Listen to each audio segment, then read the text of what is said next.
Atenção! Vai começar agora uma teleaula de ensaios de materiais do curso profissionalizante. Este módulo tem um total de 25 aulas. Hoje você vai assistir a teleaula número 6. Bons estudos!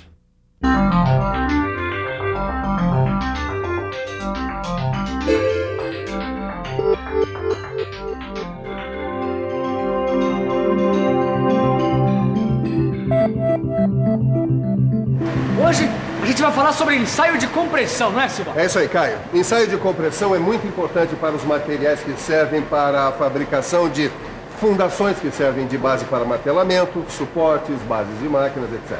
Essas fundações têm que ter uma grande resistência às compressões, né? É verdade. Por isso é muito importante que o projetista escolha um material de boa resistência à compressão, que não se deforme facilmente e de boa precisão dimensional. Ensaio de compressão é o tema da nossa teleaula de hoje. Na teleaula de hoje você vai ver por que compressão é parecida com tração. Vai ver quais são as limitações dos ensaios de compressão e vai ver o ensaio de compressão em alguns materiais. Eu aposto que o ensaio de compressão é um dos mais usados. Aí é que você se engana, Caio. O ensaio de compressão não é muito usado nos ensaios de metais. E você em casa quer saber por que a área da mecânica não usa esse tipo de ensaio? Pois então preste bastante atenção porque a nossa teleaula está começando.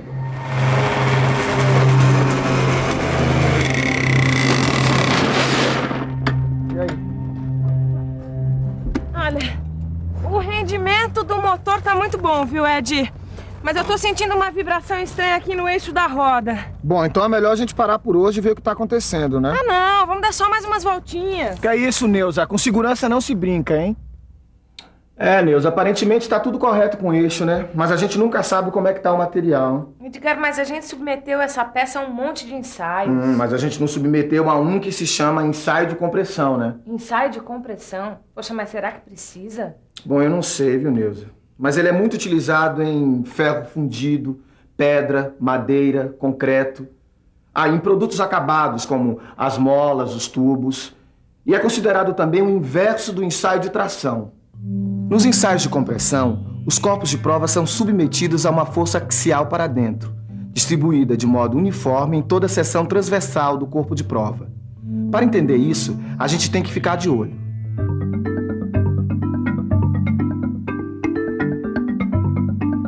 O ensaio de compressão consiste em aplicar um esforço axial que tende a provocar o encurtamento do corpo. Se o material for frágil, o ensaio é levado até a ruptura. Se o material for dúctil, não vai haver ruptura e o ensaio é interrompido quando começa a deformação lateral do corpo de prova. Um corpo submetido à compressão sofre uma deformação elástica e depois uma deformação plástica. Vamos ver. Amigo, diz pra gente, você costuma pisar na bola? Bom, quase sempre, né? Mas eu sempre tento consertar, lógico, né? É isso aí, então pisa na bola pra gente ver se você é bom nisso. Olha só, na fase da deformação elástica, o corpo volta ao tamanho original quando se retira a carga de compressão. Só que na fase de deformação plástica é diferente. Olha só, o corpo retém uma deformação residual mesmo depois de ter sido descarregado.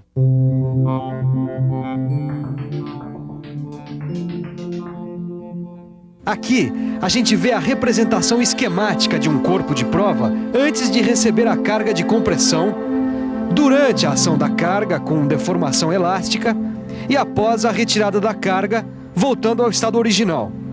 Aqui, a gente vê um corpo de prova antes de receber a carga de compressão, durante a carga com deformação plástica e após a retirada da carga com deformação permanente. Pois então, Caio, nos ensaios de compressão, a lei de Hooke também vale para a fase elástica da deformação. E dá, inclusive, para a gente determinar o módulo de elasticidade para materiais diferentes. Tá bom. E como é que a gente faz para calcular a tensão da deformação e a tensão do módulo de elasticidade? A gente usa algumas fórmulas. Você está lembrado das fórmulas usadas na tensão de tração? Claro, tô. Pois bem, agora a gente vai ver algumas fórmulas parecidas. T, que é a tensão de compressão, é igual a F, que é a força de compressão, dividido por S, que é a área de seção do corpo. Epsilon, que é a deformação, é igual a L0 menos LF, que é a variação do comprimento do corpo dividido por L0, que é o comprimento inicial do corpo. O módulo de elasticidade, então, é igual à tensão de compressão dividido pela deformação. Muito bem, Caio. Esse corpo de prova aqui é feito do mesmo material que essa peça. Pois muito bem, ele tem 20 milímetros de diâmetro e 60 milímetros de comprimento e vai ser submetido ao ensaio de compressão. Pois muito bem, o módulo de elasticidade do aço é de 210 mil megapascais. Pois muito bem, aplicada uma força F de 100 mil newtons sobre o corpo de prova, qual a tensão absorvida por ele e qual a sua deformação? Opa, essa é bem difícil, hein, Silva? Vamos pensar um pouco? Vamos pensar um pouco. Bom, deixa eu ver. Desenvolvendo esta fórmula, eu descubro a área de seção do corpo de prova. Conhecendo a área de seção, a gente usa esta fórmula para descobrir a tensão de compressão. Para calcular a deformação sofrida pelo corpo de prova, a gente usa esta fórmula. Mas eu ainda não conheço o comprimento final. Ah, mas eu já sei o valor do módulo de elasticidade deste aço. Então dá para eu calcular a deformação isolando esta variável na fórmula do módulo de elasticidade. Agora é só eu multiplicar o resultado por 100, o que dá 0,15165% de deformação, ou 0,09099 milímetros. Como o ensaio é de compressão, a variação será no sentido do encurtamento. Então, o comprimento final do corpo de prova será de 59,909 milímetros. É muito importante a gente conhecer as limitações dos ensaios de compressão. Olha, eu já ia perguntar mesmo, por que o ensaio não é muito usado para os metais, se os esforços de compressão são tão comuns nos produtos? Eu sei. É por causa das dificuldades de medição das propriedades avaliadas nesse tipo de ensaio, Caio. Os valores numéricos, por exemplo, são de difícil verificação e isso pode causar alguns erros. Olha, eu vou te explicar.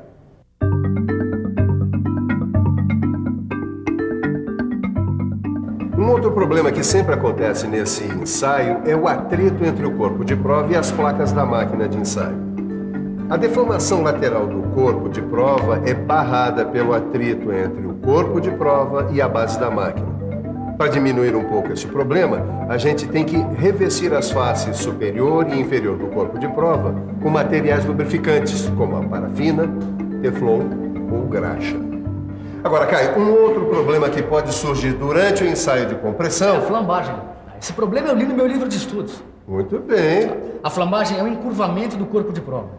Esse problema acontece por causa da instabilidade na compressão do metal dúctil.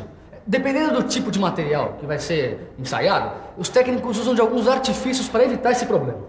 Pois é, na prática, Caio, você vai ver que a flambagem acontece principalmente em corpos de prova que têm maior comprimento em relação ao seu diâmetro, como esse daqui. Agora, dependendo do grau de ductilidade do material, é necessário limitar o comprimento dos corpos de prova de 3 a 8 vezes o valor do seu diâmetro.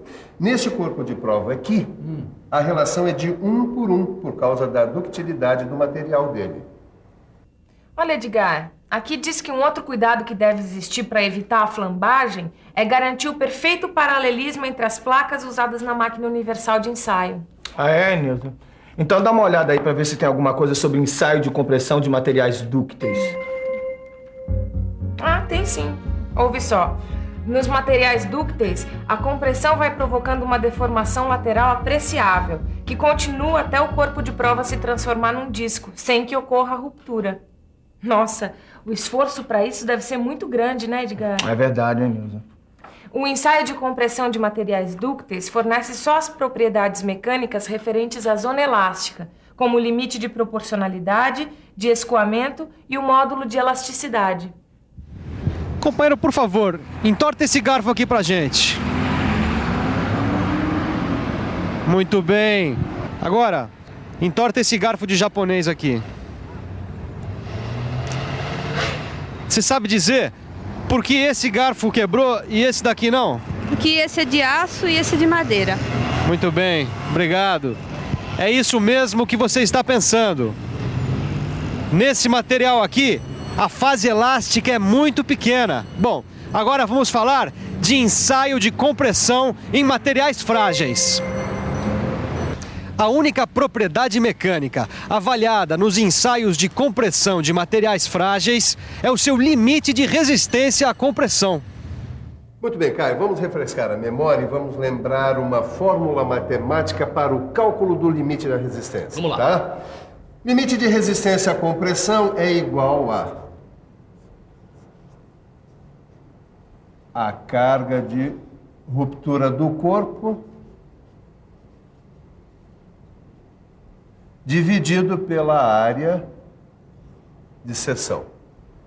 Quer dizer, então, que para descobrir o limite de resistência à compressão de um material que tenha 400 milímetros quadrados de área da seção transversal e que tenha rompido com uma carga de 760 kilonewtons, eu vou usar essa fórmula aqui? É isso aí, Caio. E se você usar esses valores na fórmula, vai ver que esse limite de resistência à compressão que o Caio falou é de 1.900 megapascais.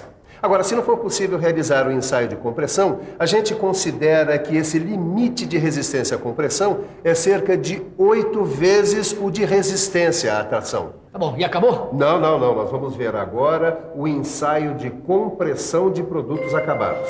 Ok, existem dois tipos de ensaio de compressão em produtos acabados. O primeiro é o ensaio de achatamento de tubos e o segundo, o ensaio em molas.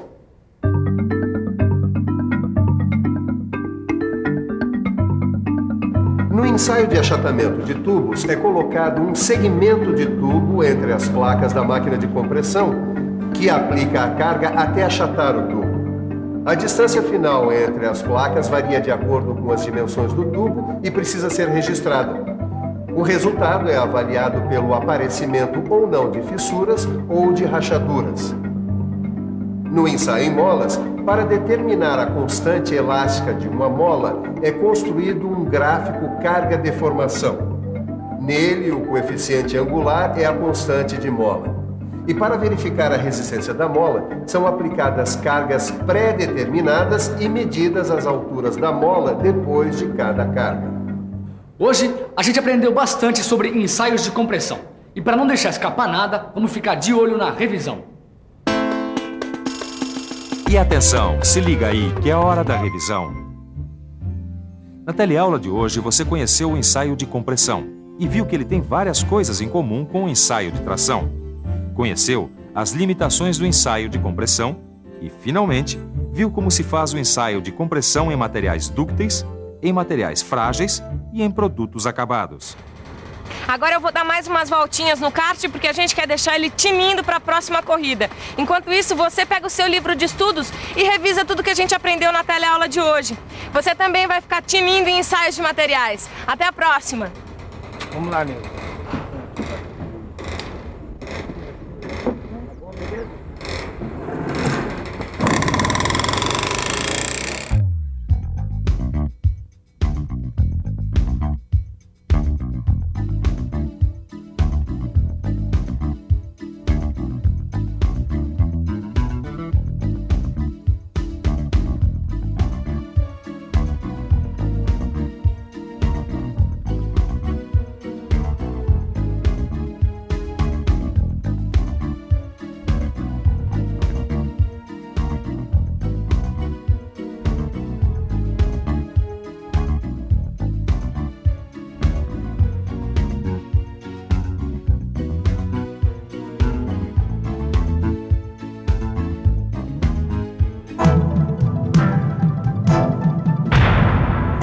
Telecurso 2000, um programa de educação do Sistema Fiesp e da Fundação Roberto Marinho.